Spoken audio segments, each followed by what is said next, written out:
부모님이랑 같이 거주하고 있는 캥거루족입니다. 자산을 확인해 보니 현타가 오더군요. 필쌤이 보시고 제 자산 관리를 꾸짖어 주실 건 꾸짖어 주시고 어떤 방향으로 가야 할지 한 번만 봐주세요. 소비는 월 용돈 씁니다. 진짜로 쓴다고요?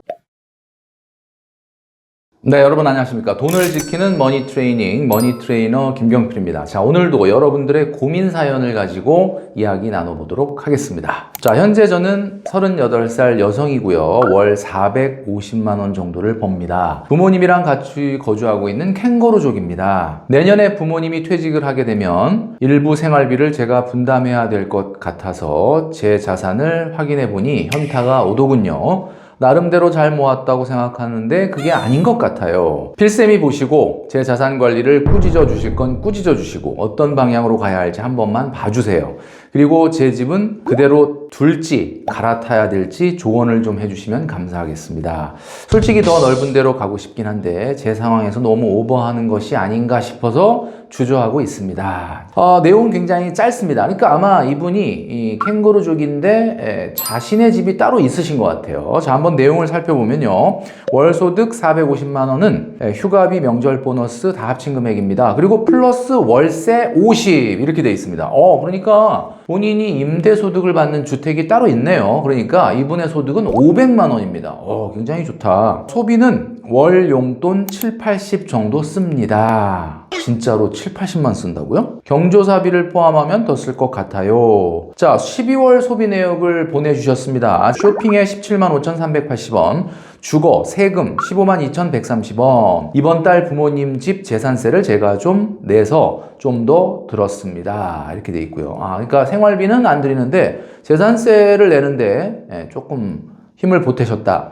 외식 12만 4,500원, 카페 디저트 9만 1,780원, 편의점 마트 9만 250원, 건강과 뷰티에 8만 4,560원, 의료 6만 3,200원, 교통비 6만원, 휴대폰 요금 7만원. 사실 이 내용을 다 합쳐보면은 한 90만원 정도밖에 안 되거든요. 근데 늘 말씀드리는 거지만 제가 봤을 때는 공금의식이 조금 없는 것 같습니다. 본인이 12월 달에 쓴 내역을 쭉 써놓고 경조사비가 포함되면 조금 더 많을 것 같아요 라고 얘기했는데 사실 이분이 쓰고 있는 비용이 진짜 90만원일까요? 그건 아닐 겁니다. 아마 이분도 생각 못했던 비용이 있을 텐데 바로 비정기 지출이죠. 명절, 여행 비용, 이벤트, 여러 비용들이 있습니다. 그렇기 때문에 실제로 이런 비용들에 대한 내용을 여기에 적어 놓지 않으셨다라는 거예요. 그러니까 아마 모르긴 몰라도 경조사비까지 합친다면은 뭐 한 100만 원 정도 될 것 같은데 100만 원보다 지금 비정기 지출 같은 이런 비용들이 다 빠져 있기 때문에 최소한 1.5배는 될 것이다. 그러니까 이분이 굉장히 아껴 쓰는 분인 것 같아요. 그리고 캥거루족이기 때문에 기본적인 숙식에 대한 부분은 부모님이 다 해결을 해주신다라는 이야기죠. 제가 좀 전에 소득이 500만 원이나 되는데 왜 생활비를 안 들였느냐라고 꾸짖었는데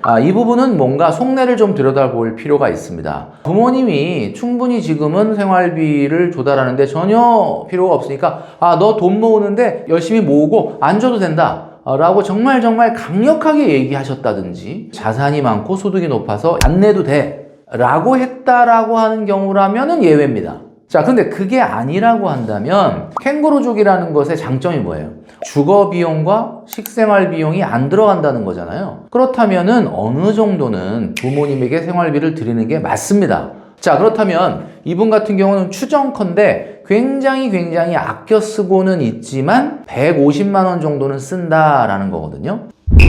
테러블입니다. 너무 적게 쓴다 이거죠. 사실 150만 원 정도라는 돈으로도 충분히 난 행복하게 잘 살 수 있는데 왜 그런 이야기를 하시느냐 라고 하면 뭐 제가 할 말은 없긴 한데 그래도 뭔가 자기개발, 도전과 학습과 경험과 훈련 이런 것들을 위해서 조금 더 돈을 써야 되지 않을까라는 생각을 합니다. 자, 이분 같은 경우에 현재 자산으로 지방에 소형의 집 한 채가 있다 그랬는데 3억 4천 정도 되는 집이고요. 빚은 없고 월세로 50만 원을 받고 있는데 보증금이 6천이라고 합니다. 나한테는 부채가 되겠죠? 순자산은 2억 8천 정도다라고 말씀드릴 수 있습니다. 주식계좌에 S&P 500, 금, 채권 쪽에 투자를 하고 있고 또 알파벳, 브로드컴 같은 회사를 보유하고 있다. 이렇게 알파벳이나 브로드컴 같은 회사를 보유하고 있다라는 말을 봐서는 개별 종목에 투자하고 있다는 거죠. 그러니까 한마디로 뭐 ETF에 저축하듯이 따박따박 하시는 것 같지는 않아 보입니다. 자, 그럼 주식 계좌에 한 1억 정도 들어있고요. 집으로 2억 8천 정도의 순자산이 있다. 자, 순자산 2억 8천이라고 하면 여러분 어떻습니까? 월세가 50만 원 나온다. 자, 간단하게 한번 계산해 볼까요? 월세가 50만 원 나온다면 600만 원이죠. 600만 원 나누기 2억 8천. 2.14라는 숫자가 나옵니다. 예금보다 더 뛰어나다고 보기가 어렵죠. 지방에 있는 아파트가 예금보다 훨씬 더 안정적인가요? 그렇진 않죠. 그런 면에서 봤을 때는 너무 낮다라는 거죠. 그러니까 낮은 이유는 여러 가지가 있을 수 있습니다. 예를 들면 서울 같은 경우는 이렇게 내가 실제로 벌어들이는 월세 대비 자본소득률이 낮게 나올 수가 있죠. 왜? 서울은 아파트 가격이 오르니까. 그러니까 미래 기대 수익률이 높은 만큼 현재 요구하는 수익률이 낮아지는 현상이죠. 실제로 서울 수도권 같은 경우는 오릅니다. 지방이 안 오른다는 뜻은 아닌데 분명히 수도권 서울보단 덜 오르거든요. 그렇기 때문에 지방 같은 경우는 2.14가 나와서는 안 된다. 사실은 2.14보다는 높게 나와야 됩니다. 자, 그런 면에서 봤을 때 서울은 45에서 50%지만 지방은 어디냐에 따라 다르긴 하지만 평균적으로 70% 정도 잡으면 이 집의 전세가는 2억 3,800. 그럼 거기에 6천만 원 보증금을 빼고 나면 1억 7,800만 원이고 월세 전환율로 계산을 해보면 월세 1억당 한 45만 원 정도 잡거든요. 그러면 이 집은 월세가 80만 원이 나와야 정상이다. 그럼 왜 이렇게 적게 나오느냐? 굉장히 투자 가치가 높든지 시세에 문제가 있든지 둘 중에 하나다라는 이야기입니다. 그러니까 아마 이런 아쉬움 때문에 조금 더 상위 입지나 더 좋은 데로 집을 옮기고 싶다 이런 이야기를 하시는 것 같아요. 이 부분은 사실 정확한 자료가 없기 때문에 뭐라고 딱 말씀드릴 수는 없는데 한번 점검해 보실 필요가 있습니다. 서울이면 자본소득률이 낮은 게 이해가 되거든요. 왜냐하면 당연히 오를 거라는 기대가 있기 때문이죠. 그런데 지방 같은 경우는 오르긴 오르지만 아무래도 수도권 서울보다는 덜 오르기 때문에 최소한 3%는 나와야 됩니다.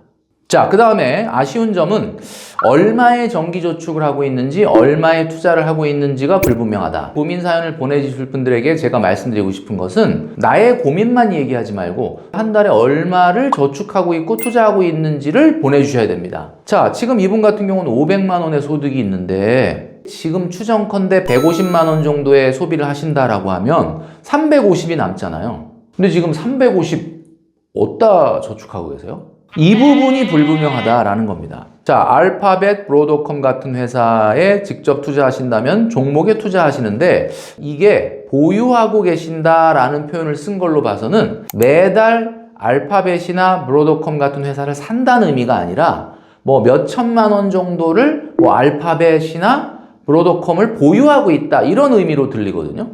언제 샀는지에 따라서 수익률이 차이가 나겠지만 이런 기업들 같은 경우는 AI 하드웨어를 이끌고 있는 핵심 기업들 아니겠습니까? 물론 장기 보유한다는 걸로 이렇게 큰 금액을 가지고 계시는 것도 좋지만 중요한 거는 매달 350만 원이라는 소득이 발생을 하기 때문에 꾸준히 어떤 비율이 됐든 이걸 투자하는 방법이 더 좋지 않을까라는 생각을 하게 됩니다. 자, 참고로 2천만 원 정도는 부모님의 집을 계약할 때 계약금으로 그리고 부모님 차를 살 때 지원하는 금액으로 썼다 이렇게 돼 있네요. 그러니까 생활비를 좀 안 드린 이유가 있긴 있었네요.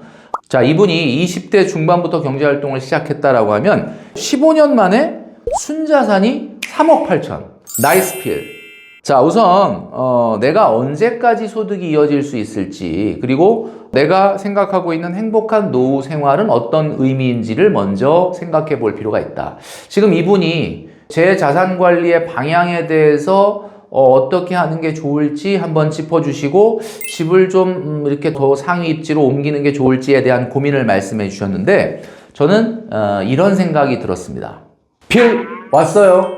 자, 여러분 경제력 지수라는 게 있습니다. 처음 들어보셨을 것 같은데 이게 뭐냐? 순자산 나누기 여러분의 월 생활비입니다. 우리가 보통 부자를 얘기할 때 어떤 사람들을 부자라고 얘기할까요? 저는 이렇게 생각합니다. 자신의 생활비에 240개월치 이상의 순자산이 있느냐? 그러니까 내 순자산으로 나의 월 생활비를 20년치를 해결할 수 있느냐? 이게 첫 번째 조건이고요. 두 번째, 나는 그런 자산이 있어. 그렇지만 그 자산이 다 부동산이라면 어때요? 유동성이 떨어지죠. 그래서 한 가지 더 덧붙인다면 주택을 제외한 유동성이 있는 금융자산으로 월 생활비가 120개월 이상 가능하냐. 자, 이 두 가지 조건을 동시에 달성했다라고 하면 여러분은 부자다라고 말씀드릴 수 있습니다. 부자의 조건을 이렇게 딱 기준을 설정해 놓으니까 굉장히 명쾌하죠. 자, 이분 같은 경우는 지금 한 달에 150만 원 정도를 쓴다고 우리가 추정해 볼 수가 있겠죠.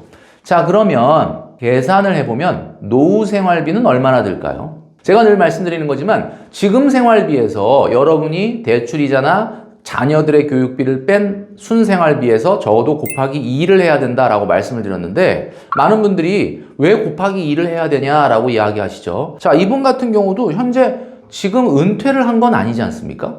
그러니까 월요일부터 금요일까지는 회사에 매여 있죠. 그러나 은퇴하고 내가 자유롭게 생활을 한다면 월요일부터 금요일까지는 어때요? 회사를 가지 않겠죠. 자, 그러니까 이분의 노후 생활비는 사실은 300만 원은 돼야 된다라는 이야기입니다. 자, 그러면 300만 원을 갖고 경제력 지수를 다시 한번 계산해 볼까요? 300만 원 곱하기 240개월. 이분 같은 경우는 부자의 기준이 7억 2천이 되겠습니다. 자, 현재 38세를 기준으로 순자산이 몇 퍼센트 정도 부자 기준에 달성이 됐는가 봤더니 53%. 어우, 굉장히 훌륭합니다. 자, 300만 원 곱하기 금융자산, 그러니까 주택을 제외한 유동성이 있는 금융자산으로 120개월 정도를 감당해야 된다라고 말씀드렸는데, 그러면 300만 원에 곱하기 120개월 하면 금융자산으로 3억 6천만 원이 있어야 된다라고 얘기하는데, 이분 같은 경우는 현재 한 1억 정도 있으니까 달성 비율이 28%가 되겠습니다. 자, 이렇게 생각을 해보니까 이분의 앞으로의 자산 관리의 방향이 딱 정해졌죠. 부자가 되기 위한 기준을 여러분들도 이번 기회에 명확하게 알게 되셨을 텐데, 우선 집 같은 경우는 저는 개인적으로 이런 생각을 합니다. 좀 더 넓은 데로 가고 싶다라고 써주셨는데, 혹시 본인과 부모님이 거주하시는 이 주택을 조금 더 넓은 데로 가고 싶어 하시는 건지, 아니면 보유하고 있는 집 좀 더 상위 입지로 갈아타서 뭔가 월세를 더 받고 싶다라는 이야기인지는 조금 불분명하지만, 제가 봤을 때는 현재 1가구 1주택인 경우 6억 이하의 주택을 취득했을 때는 취득세가 1.1% 정도 됩니다. 그런데 그 이상, 예를 들면 9억 이상의 주택 같은 경우 취득세가 3.3% 정도 됩니다.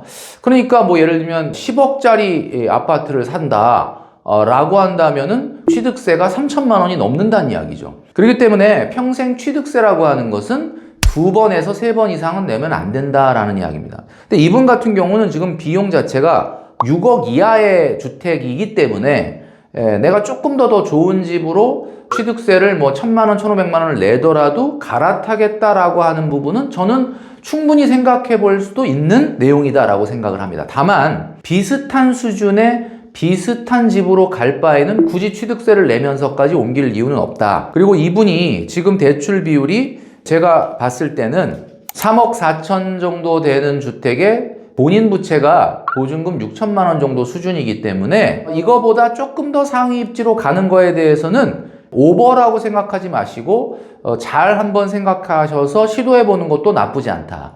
왜냐하면 본인이 직접 들어가서 산다면 대출을 많이 일으켜야 되지만 그게 아니라 보증금 6천이라고 하는 부분밖에는 지금 부채가 없기 때문에 조금 더 공격적으로 상위 입지로 옮기는 부분은 한번 생각해 볼 필요가 있다라는 생각이 됩니다. 자, 그래서 결론적으로 말씀드리면 이분 같은 경우는 500만 원 소득에서 조금 더 소비를 하시면서 본인의 경험과 지식과 훈련과 도전을 이어가시면 좋겠다. 300만 원 정도만 꾸준히 저축과 투자를 하셔도 저는 성공이다라고 생각하거든요. 금리형과 투자형을 몇 퍼센트로 할지를 명확하게 하시고 돈을 모아가시면 좋겠다. 두 번째는 본인이 생각한 것처럼 조금 더 상위 입지로 주택을 바꿔서 적극적으로 도전해 볼 필요가 있다라는 생각을 하게 됩니다.